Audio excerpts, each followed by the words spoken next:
फवाद चौधरी के साथ नारवा सलूक पर सियासी रहनुमा बोल पड़े। मिफ्ता इस्माइल बोले, फवाद चौधरी को गिरफ्तार करके हथकड़ी नहीं लगानी चाहिए थी। लीगी रहनुमा मलिक अहमद खान बोले, फवाद को ज़ाती हैसियत में जानता हूँ, इनके साथ ज़्यादती की मुखालफत करता हूँ। फवाद को मुँह पर कपड़ा डालकर नहीं लाना चाहिए था। फवाद चौधरी की गिरफ्तारी की मुखालफत करूँगा। सेनेटर शहजाद वसीम भी फवाद की गिरफ्तारी पर बरस पड़े। कस्टडी कोर्ट ने दी है, ली कोर्ट ने, वारंट कोर्ट ने दी है, रिमांड कोर्ट ने दी है। Whom am I to ask?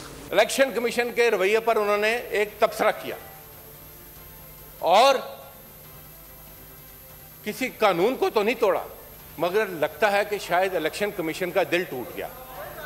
और क्या दिल टूटा उनका कि ये जो इनका निगरान वजीर आला है, उसके होते हुए वहां पर जिस तरीके से उनके ऊपर क्रैकडाउन किया गया, मैं समझता हूं कि वो एक शर्मनाक बात है। ये एक इमरान खान को गिराने के लिए, हटाने के लिए इकट्ठे हुए, लेकिन ये कौम इमरान खान के साथ खड़ी है और इमरान खान इंशाल्लाह बहुत जल्द एक बार फिर पाकिस्तान के वजीर आजम का हल्फ उठाएंगे। और अगर आपको हमारी ये वीडियो पसंद आई है तो लाइक पर क्लिक कीजिए। 2022 बहुत सारे तोहफे भी देखे गया पाकिस्तान की अवाम को एक तोहफा ये दिया कि अवाम को पता चल गया कि पाकिस्तान का मीडिया क्या है। साल 2022 में सबसे ज्यादा देखे जाने वाला चैनल बोल न्यूज रहा नंबर 1। हमने बहुत सारे शोज और ट्रांसमिशंस की, पूरा साल मुसलसल जदोजहद में निकल गया कि ये वोट ऑफ कॉन्फिडेंस के पीछे कौन लोग थे।